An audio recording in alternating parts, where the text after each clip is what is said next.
my gosh. You look Oh my stunning. I don't wanna gosh. Hey y'all, welcome to Dana Point, California. I am here at the Clickaway event. And the thing that I feel mostly is I feel like I'm at home. I have the opportunity to speak to almost 1,000 photographers in this room, and we're gonna be talking about building a brand and marketing your business on Instagram. So there was a big wake-up call, like what am I gonna do with my one wild and crazy life? So in 2005, I quit law school, I got married, and then I promptly had a midlife crisis. January 1st, 2006, I unboxed a Canon 20D, and my life was about to change. I just didn't know how much. And now you know a little bit of the backstory. As a girl who was raised in the hood from immigrant parents, the only thing I ever saw is to take the little you have and make it work. If it was free, God bless you. I want to get into the nitty-gritty to use a free social platform. And lucky for me, I've been able to synthesize this information and break it down to the top 3 things that entrepreneurs want when it comes from Instagram. Number 1, they want more business. Number 2, they want a different type of client. And number 3, they want more freedom. And while it can happen all at the same time, a lot of times people in different stages of their business want different things. If you're just starting, you just want to get busy, right? So you just want to transition your followers into customers. Now, if you're in the middle of it and you're kind of like, listen, I'm doing okay, I really like it, but I just want a luxury client. I want a client who will pay me to travel. I want a client who gives me creative freedom, right? So you're trying to change your current customer into a new customer. Instagram is really great for that. And lastly, for people who are working with people that they really like, getting paid very well, the last thing they often want through this kind of navigational structure through Instagram is, I want freedom. I want to go back to the thing that I started. So, I believe you can have it all. I do believe you can be growing your platform. I do believe you can be attracting the right kind of customer, and I do believe you can get the creative freedom that you want, if you are willing to change. If you change your behaviors. My mentor always says, what got you here won't get you there. When you embrace change, you are giving the space to invite in a different type of emotion, a different type of mindset, to be a very different entrepreneur. The thing that I have learned, every time change was either thrusted upon me or I chose it. Let me tell you something, change will happen. You either embrace it or it's thrusted upon you. In all of those situations, the thing that always came out was, wow, change moved me. Change inspired me, and change gave me hope that I am undaunted and unbreakable.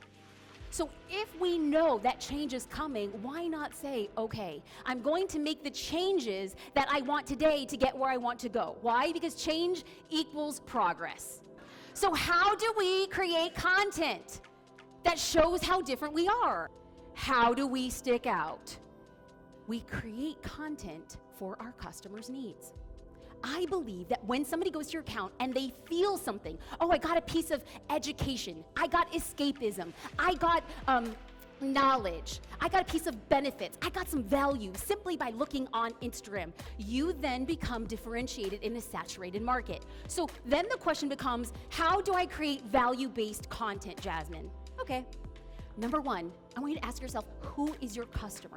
And I want you to get so nitty-gritty. Now, this is if this is the only thing you take away from this conversation, I will say thank you, sweet baby Jesus, because you got it. What happens is we don't spend the time to know who we're marketing to. And when we just get on Instagram and we say, oh, you know, anybody who wants photos, we miss the point. There's too many people who are so talented. What makes you special? Who are you going after? Know that person. Are you going after a mom who's the PTA president who wakes up at 5 a.m. to go running, and every morning she puts little red bows on the bottoms of her twin daughter's braids, and she makes baked cookies, and we call her the queen bee because what she does, all the other moms around her do too? If that's who we're going after, we must create content for her. Good. Okay, so I have 3 people nodding their heads. The other people are like, I think this girl had too much coffee. No, but this is me on the regular. So I'm going to introduce you to my friend Elle. Elle is married and she lives in Manhattan Beach, California. She's 33 years old. She has 2 boys, 3 years old and 5 years old, and her husband is a lawyer. As a child, she grew up in Ojai, California, which is just north of Los Angeles, just south of Santa Barbara, on her father's goat farm.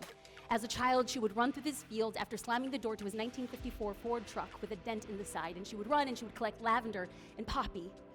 And then later, after getting a scholarship to a college in Los Angeles, she moved to downtown, lived in a loft where there she created goat's milk soap. And she would get lavender and poppies and press them in the front, on the top of them, and then she would sell them at local farmers markets. She got married to her husband. She's now living in the lap of luxury, but she still wants to create. And so there, the Manhattan Beach Farmers Market, she's selling her goat's milk soap with flowers pressed on the top, and a buyer from Anthropology passes by and says, "Hey, we'd like to do an order and a run. How quickly can you get this for us?" Elle went from making soap to becoming an entrepreneur, and she needs help. What is Elle searching for in the middle of the night while her husband sleeps and she tucks her kids in bed and she made them sandwiches for the next morning? What is she looking for? How do I grow my business on Instagram? How do I grow my business on Facebook? How do I make myself believe that I'm capable of the thing that I want to do? I write, I create, I shoot, I sell, I talk, I record for Elle. That's my person. She doesn't exist. And yet the people who I attract in my tribe may not be married to lawyers, may have 5 kids, may not live in Manhattan Beach, but the way I speak to Elle and I serve Elle in my heart, my mind, and my body resonates with other people to say, I too have a piece of Elle. I too want to believe when other times I don't believe. Every time I put something out, I say, Elle would like this. Y'all have to create for your person. So the question then becomes, who is your dream client? Do your dreams not deserve 5 minutes of your time? So let's just say you are a family portrait photographer. Hypothetically, I know this room is very mixed, but let's just say you're a family portrait photographer. What do you think your dream customer is thinking of? I just spent like 2 seconds and thought, well, perhaps your dream customer might want to know how to take better photos of their kids. Perhaps they might want to know what's the best time to take photos. Perhaps they want to know how to get their kids to cooperate or laugh during a photo shoot. These could all be things that as you post a picture of a child on a photo shoot who's laughing, you put, instead of, I'll let the pictures do the talking. We'll say, little Johnny was uncooperative because he just woke up from a nap, but here are the 3 things that I do. And as a mom who's reading this and says, I'm gonna try that with my own little Johnny. Did you do anything different? Yes, you spoke to an unspoken need. Now, there's a bit of people in the room who might be like, I am not creating content to teach people the thing that I do. Why would I teach other people how to take better pictures of their kids? Why would I tell other people the best locations in town to shoot? Why would I tell people how to best prepare for a photo shoot after time change? Why would I do all that extra time? Well, friends, I just can tell you on a lot of experience that the best business owners create 2 types of valuable content.